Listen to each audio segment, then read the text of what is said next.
When Jessica Drew was about a year old, her parents moved from England to a small cottage in the outskirts of Woundaggery Mountain in Transia.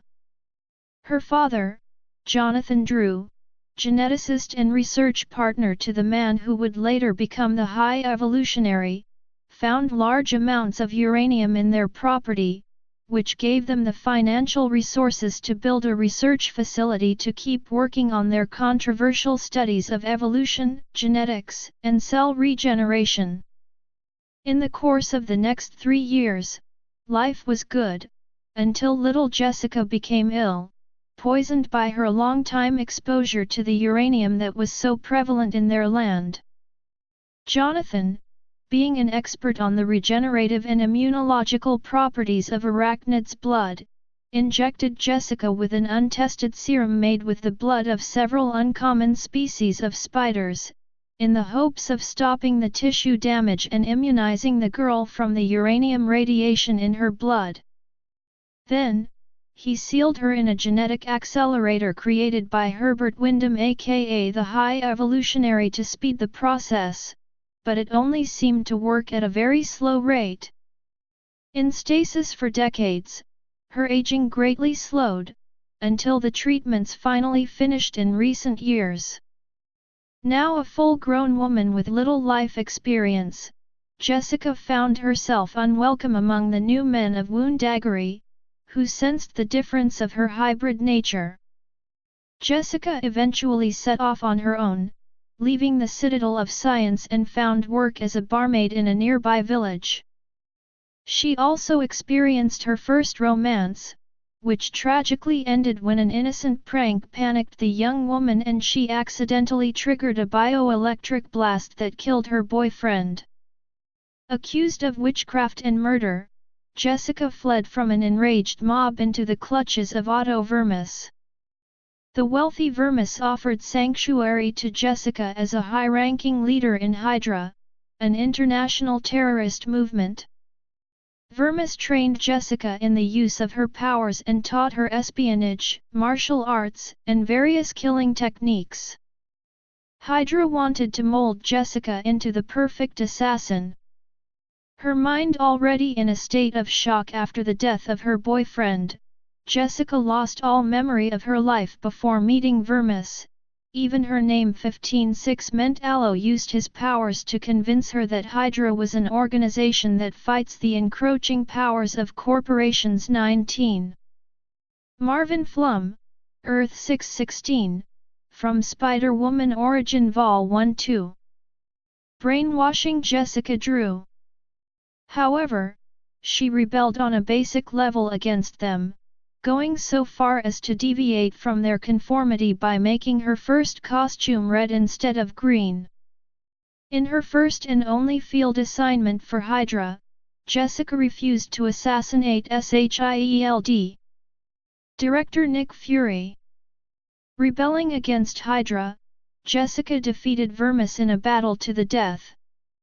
Before he died, Vermis tricked Jessica into believing that she was originally an artificially evolved spider instead of a mutated human. Distraught by what she learned, Jessica wandered Europe until a clash with Hydra in London brought her into contact with the Thing and Modred the Mystic. Modred magically revealed the truth of Jessica's true origins, and she lived briefly in London. She was approached by the mysterious sorcerer named Magnus. Magnus tutored her in the ways of civilization and informed her that her father was murdered, leading her on a hunt for his killer. Jessica traveled to the United States with Magnus.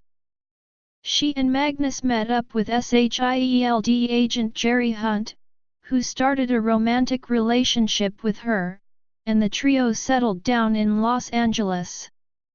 During her first few months in LA, Jessica ran afoul of immortal sorceress Morgan Le Fay in her Spider-Woman guise and foiled her plans to acquire the Darkhold, a tome of dark magic. With Hunt's help, she identified her father's murderer who died immediately after confessing.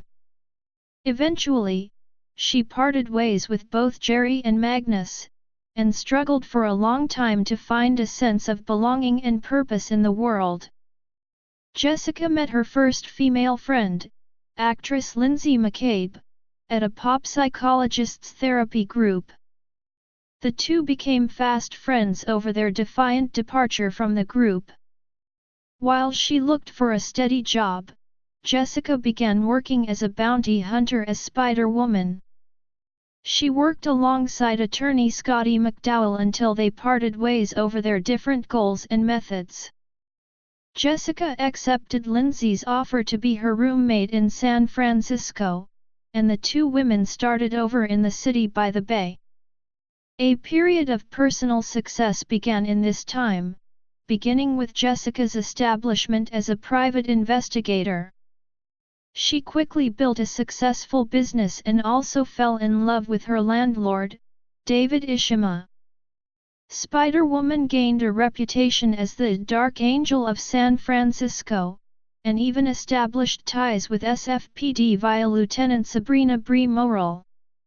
However, Jessica's pattern of bad luck struck again when Ishima broke up with her after discovering the truth about her superheroics. Not long afterward, Magnus recruited Jessica to travel back in time for a final strike against Morgan Le Fay. Jessica succeeded in destroying her archenemy, but not before Morgan cast a spell that separated her time-traveling soul from her body. Jessica falsely believed that she had died and asked Magnus to cast a spell which made everyone who ever met her forget about her. Lucky for Jessica, the spell was broken when her friends Tigra and the Shroud discovered her body. The two performed CPR and revived her, although Jessica remained comatose. Tigra called her associates in the Avengers, who in turn called Doctor Strange. These heroes worked together to save Jessica from Morgan's act of vengeance. However, the process of Doctor Strange's spells and Jessica's physical ordeal temporarily left her powerless.